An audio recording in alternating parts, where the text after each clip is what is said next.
Chapter 8. The Internal Echo. There's a strange dissonance in being quiet on the outside and deafening on the inside. From the day they took my larynx, my body moved through the world with a kind of enforced hush. No cough, no shout, no muttered swear when I dropped my keys. Nurses called my name. I raised a hand. Friends cracked jokes. I smiled, scribbled answers. Family said, "It's okay, you don't have to talk," and I nodded, grateful and resentful in equal measure. Outside, careful gestures, whiteboard ink, the soft rasp of air through a new opening in my throat. Inside, a running commentary that never stopped. If anything, it got louder. Without the push and pull of trying to translate thought into sound, the internal voice unspooled freely. No stutter, no crack, no cancer. Sentences rose whole and clean, the way I always imagined other people must think.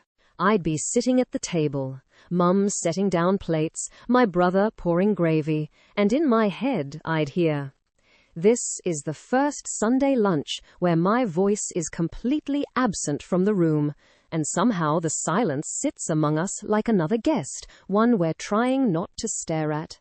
No one else heard it. What they saw was me passing the potatoes, writing thanks on a scrap of paper when Mum topped up my glass. What they heard was the clink of cutlery, the scrape of chairs, Dad clearing his throat to fill the gaps. Their soundtrack and mine were out of sync. In hospital, the nurses charted my vitals and noted, "Non-verbal, uses whiteboard to communicate." Non-verbal. Every time I saw it in my file, something in me bristled. Non-verbal? I wanted to write. I am nothing but verbal. You're just not in on the channel I'm using. Because that's the thing. Silence from the throat doesn't mean silence in the mind. If anything, the volume goes up. The first week home from hospital, the contrast hit hardest at night. I'd lie in bed, body exhausted from healing, the room dark, my stoma gently sucking and releasing air, and my thoughts would go into overdrive. "You're breathing through a hole in your neck." That's a sentence you never thought would apply to you. Somewhere your larynx is in a pathology department bin, labeled and logged, no longer part of you. They say most cells die when removed from the body. Do they know how long memory clings? Does tissue remember being asked for sound for nearly 40 years, then suddenly told to be still? The voice in my head narrated everything. Pain, fear, absurdities. The way that tape tugged at my skin when I moved too quickly. The special suction machine they'd sent me home with, its small roar as it cleared out mucus I could no longer clear with a cough. I'd watch myself in the bathroom mirror, cleaning around the stoma, and think, "You've become your own mechanic. Daily maintenance on the chassis. Check the opening, wipe the edges, clear the pipes. The engine is running, but the horn's been ripped out." During the day, I tried, clumsily, to share some of this interior noise with the people who sat near me. Not all of it, just the bits that felt important. A friend came over with takeaway. We sat on the couch, the footy on mute, cartons scattered on the coffee table. "How are you really?" he asked, after we'd finished pretending to care about the game. I hesitated, then picked up my notebook instead of the whiteboard. The notebook was different. The whiteboard was for transactions, pain levels, practical requests, quick jokes. The notebook was thicker, more deliberate. I wrote, line by line, and handed it to him. "It's loud in here," I'd written. My head, I mean. All the words that don't get out have to live somewhere. So they stay, they circle, they build little nests in every corner. I'm trying to figure out which ones deserve to be let onto the page and which ones are just noise. He read it twice. "Jesus," he said softly, "you've got a whole radio station in there." I shrugged. "Always have," I wrote. "Just had static on the line before. That was the difference. Before, my internal voice had been fluent too, but there'd always been a violent collision between it and my mouth. thought sprinting, tongue tripping. The resulting crash scattered fragments everywhere. Now there was no crash, just a locked door at the end of the corridor. The voice in my head could pace back and forth as much as it liked.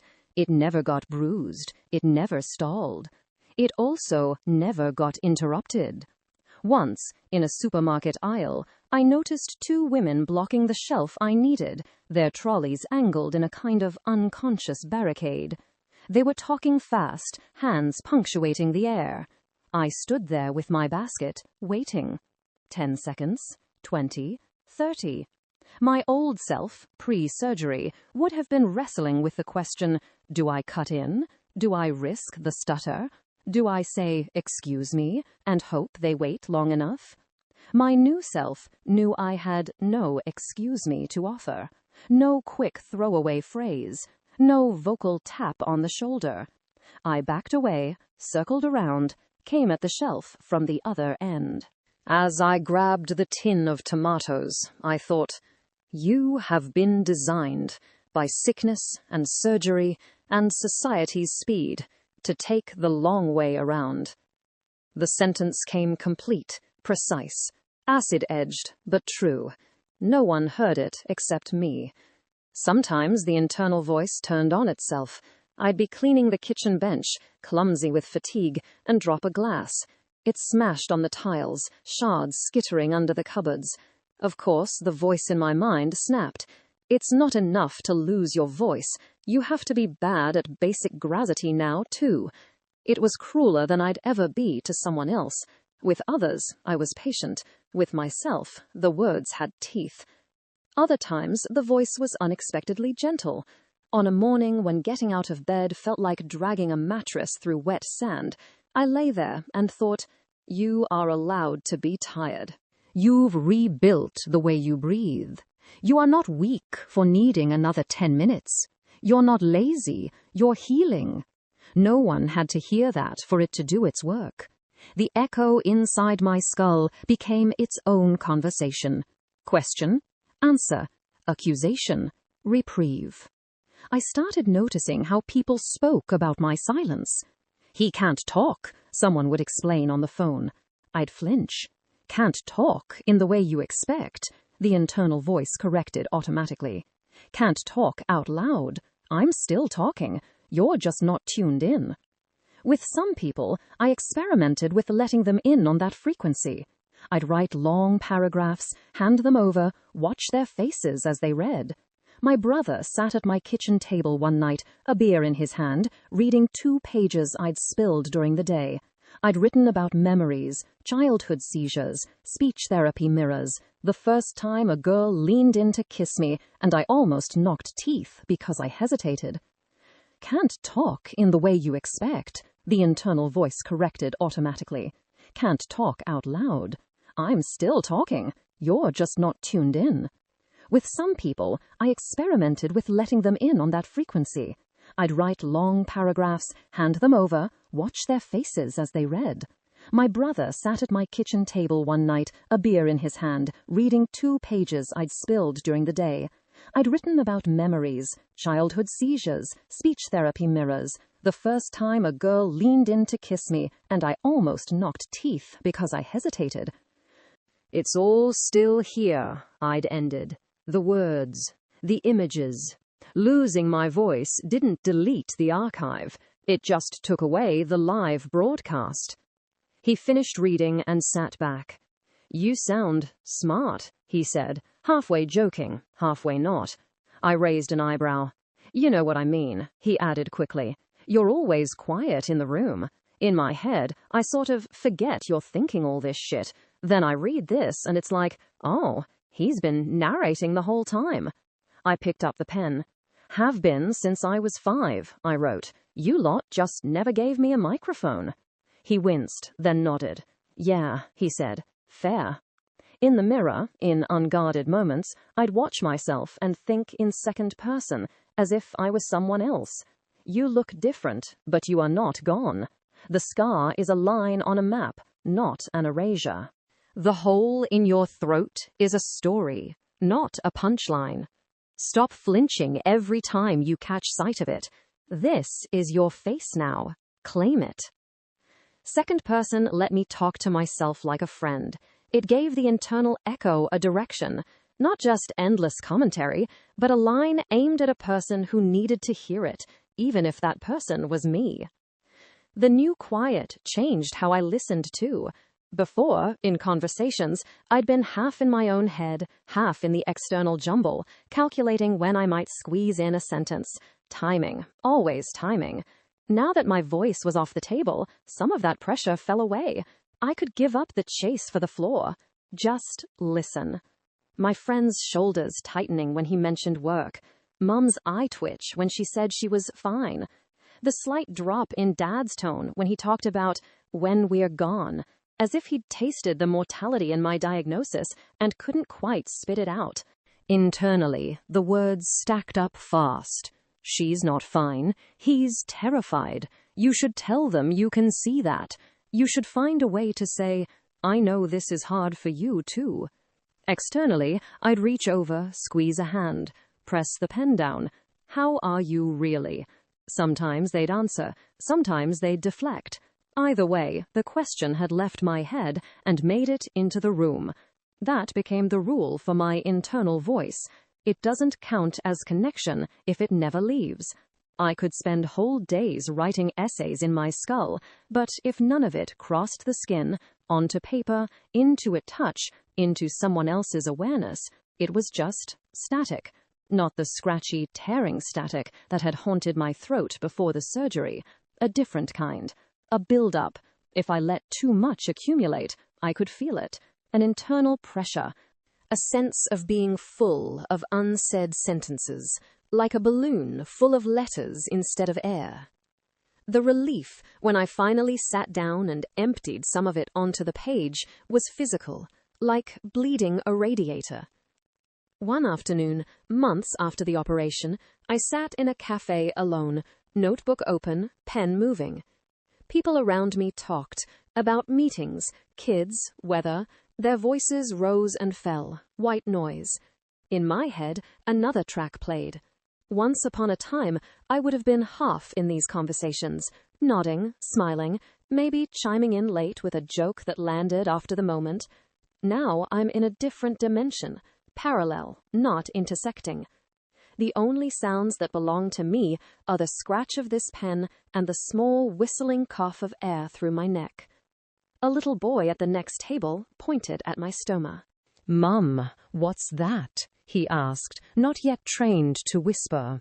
His mother flustered, hushing him, apologizing with her eyes. I smiled, shook my head. It's okay. I wrote quickly on a napkin, tore it off, handed it to them.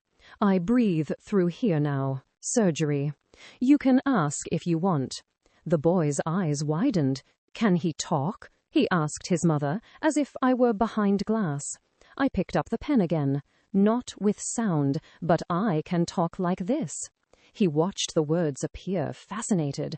What did it feel like? He asked. I paused.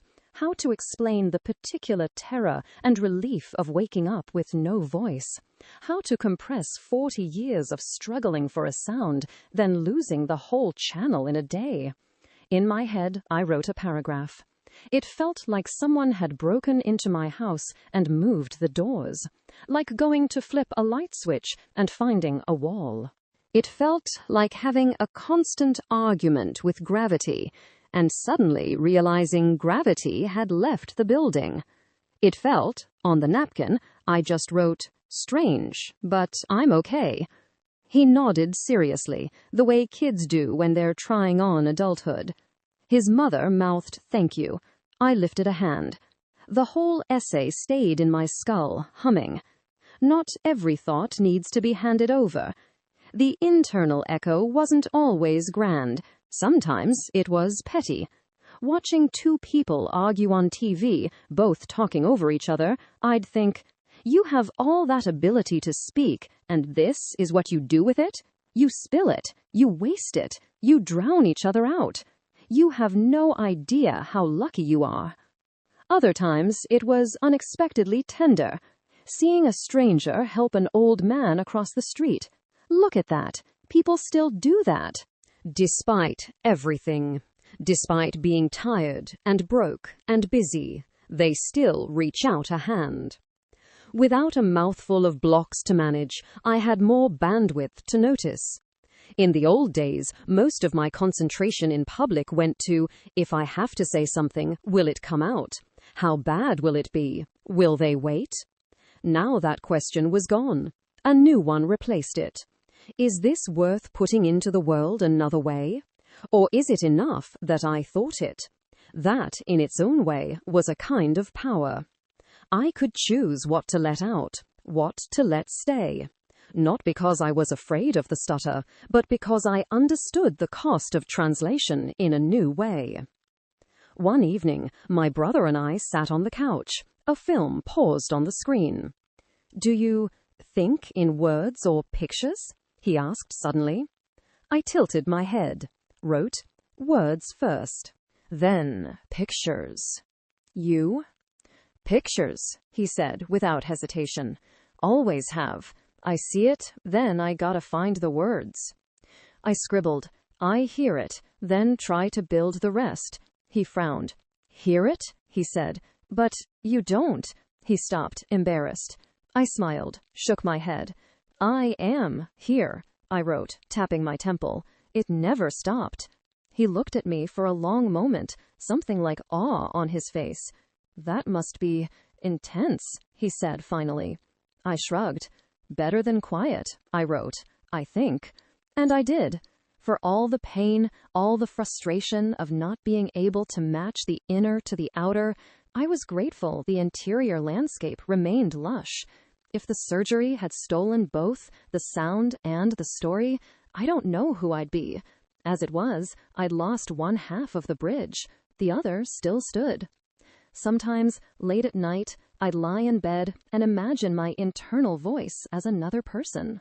He sat in a chair in the corner, legs stretched out, watching me. He'd been there since I was a kid.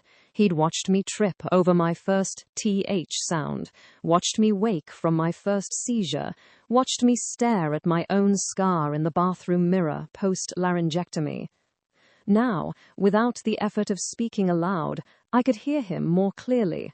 So he'd say, "This is where we've landed. Didn't see this twist coming, did you?" "No," I'd answer, in the same wordless medium. "But you did keep warning me. Nothing about this body is guaranteed." "And yet," he'd continue, "here you are, breathing, writing, being a bit of a bastard to yourself in your head, if we're honest. Maybe ease up." He sounded like me, but cleaner, wiser on good days, nasty on bad ones. He was, in many ways, the truest version, the one who never stuttered. The one who didn't get tired halfway through a thought. The one who knew every unsentenced anger and unsaid softness.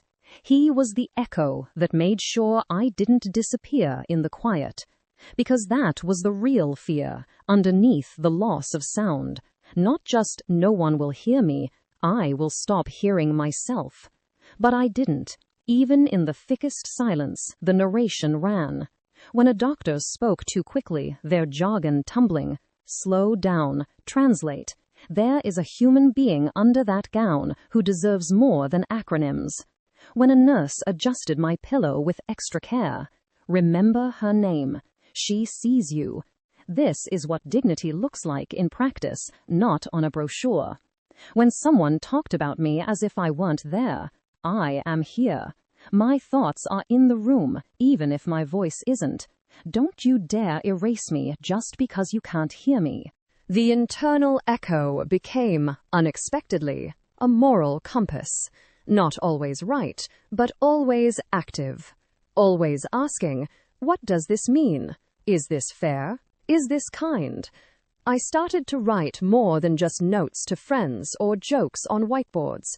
I wrote pages, then chapters, about the boy in the speech room, about the teenager on the hospital floor, about the man in the consultation office hearing the word cancer lodged in his own throat, about silence, about how damn loud it could be. People would say, later, that it was brave to tell this story without a voice. It didn't feel brave. It felt inevitable.